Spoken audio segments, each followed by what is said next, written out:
Hello नमस्कार, कैसे हैं आप सभी। आज आपका एक बार फिर से स्वागत है फूल पत्ती वाली क्लास की इस निचोड़ श्रृंखला में, जहां पर हम 16 नवंबर के करंट अफेयर्स का क्विक रिवीजन करने वाले, वो भी मात्र 5 मिनट के अंदर। ठीक है गाइस, तो चलिए शुरू करते हैं।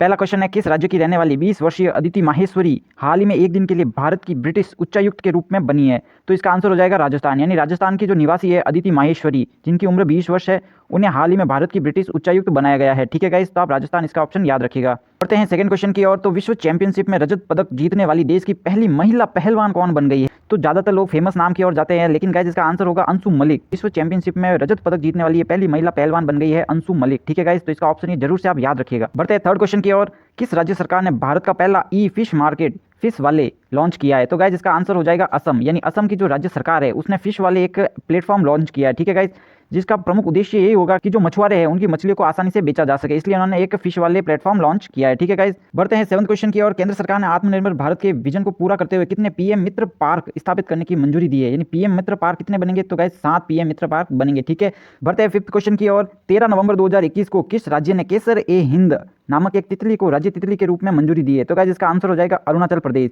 यानी अरुणाचल प्रदेश के अंदर केसर ए हिंद नामक एक तितली है, जिसको इन्होंने अपनी राज्य तितली के रूप में मंजूरी दी है। अगर इस केसर ए हिंद तितली की बात की जाए तो ये चमकीले रंग की होती है और इसे भारत का सम्राट भी कहते हैं। क्या कहते हैं इसे, भारत का सम्राट भी इसको कहते हैं। इसी तरह से अगर तितलियों की बात की जाए तो भारत की जो सबसे बड़ी तितली है, यानी जो भारत की सबसे बड़ी तितली है, उस तितली का नाम है गोल्डन बर्ड विंग। ठीक है, उसका नाम क्या है, गोल्डन बर्ड विंग। ठीक है गाइज, आप इसे नाम याद रखिएगा। सिक्स्थ क्वेश्चन की ओर। तो 14 नवंबर 2021 को भारत सरकार ने ईडी और सीबीआई के जो निदेशक है उनके कार्यकाल को कितने साल तक आगे बढ़ाने के लिए 2 अध्यादेश जारी किए। ठीक है गाइज, यहाँ पर जो अध्यादेश है, अगर अध्यादेश की बात की जाए तो राष्ट्रपति आर्टिकल 123 के अंतर्गत अध्यादेश जारी करता है और राज्यपाल 213 के अंतर्गत अध्यादेश जारी करता है। ये बात तो हो गई अध्यादेश की। अब अगर ईडी और सीबीआई के निदेशकों का कार्यकाल को कितने साल तक आगे बढ़ाया गया, इसकी बात करें तो 5 साल तक इनके कार्यकाल को आगे बढ़ाया गया है। ठीक है गाइज, बढ़ते हैं सेवंथ क्वेश्चन की ओर। वांगला महोत्सव का संबंध किस राज्य से है। तो अगर इसके आंसर की बात की जाए तो ये मेघालय राज्य से संबंधित एक महोत्सव है। ठीक है, और अगर वांगला महोत्सव की बात की जाए तो इस वर्ष इसका 44वां संस्करण आयोजित किया गया है। ठीक है गाइस, और ये गारो जनजाति से संबंधित है। किससे, जो कि मेघालय में मिलती है ना गारो जनजाति, उससे ये संबंधित है। ठीक है गाइस, बढ़ते हैं 8th क्वेश्चन की ओर। तो रानी कमलापति रेलवे स्टेशन किस राज्य में स्थित है। यानी रानी कमलापति रेलवे स्टेशन कहाँ पर आपको बताना है। तो इसका आंसर हो जाएगा मध्य प्रदेश। यानी ये भोपाल के अंदर स्थित है। मध्य प्रदेश भोपाल के अंदर ये रेलवे स्टेशन स्थित है। ठीक है गाइस, अगर इस स्टेशन की बात की जाए तो मध्य प्रदेश के अंदर जो हबीबगंज रेलवे स्टेशन है, ठीक है, हबीबगंज जो रेलवे स्टेशन है उसका नाम चेंज किया गया है और उसका नाम रखा गया है रानी कमलापति रेलवे स्टेशन।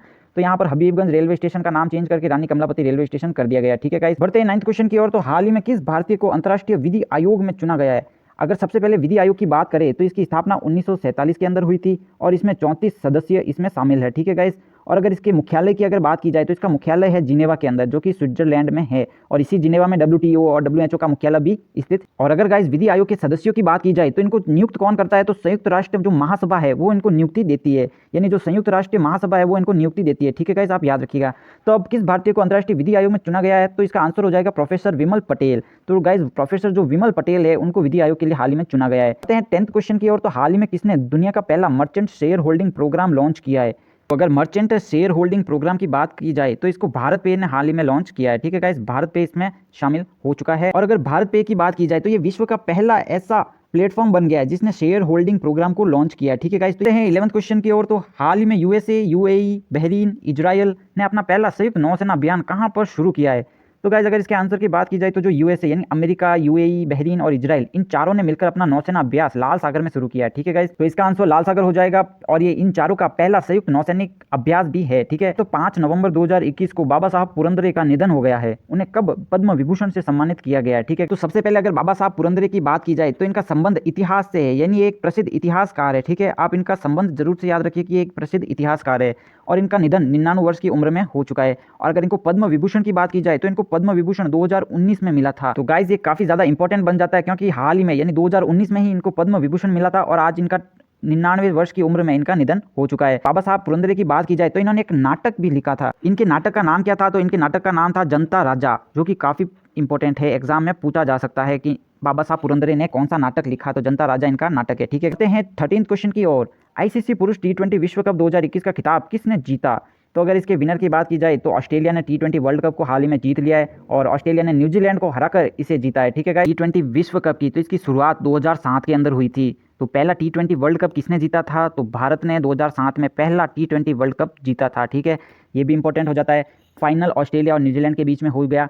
और अगर इस T20 विश्व कप की बात की जाए तो इसमें सर्वाधिक रन किसने बनाए, तो पाकिस्तान के जो बाबर आजम है उन्होंने सर्वाधिक इसमें रन बनाए। और अगर विकेट सबसे ज़्यादा किसने लिए, तो हरसंगा ने लिए, ठीक है, जो कि श्रीलंका से संबंधित है। हरसंगा ने सबसे ज़्यादा विकेट लिए, ठीक। सबसे इंपॉर्टेंट क्वेश्चन, इस T20 वर्ल्ड कप में प्लेयर ऑफ द टूर्नामेंट किसे मिला, ठीक। प्लेयर ऑफ द टूर्नामेंट मिला डेविड वार्नर को, ठीक है। करते हैं 14 क्वेश्चन की ओर। तो किस राज्य की विधानसभा पीठासीन अधिकारियों के 82वें सम्मेलन की मेजबानी करने वाली है? तो अगर इसका आंसर देखा जाए तो जो हिमाचल प्रदेश की विधानसभा है वो पीठासीन अधिकारियों के 82वें सम्मेलन की मेजबानी करने वाली है।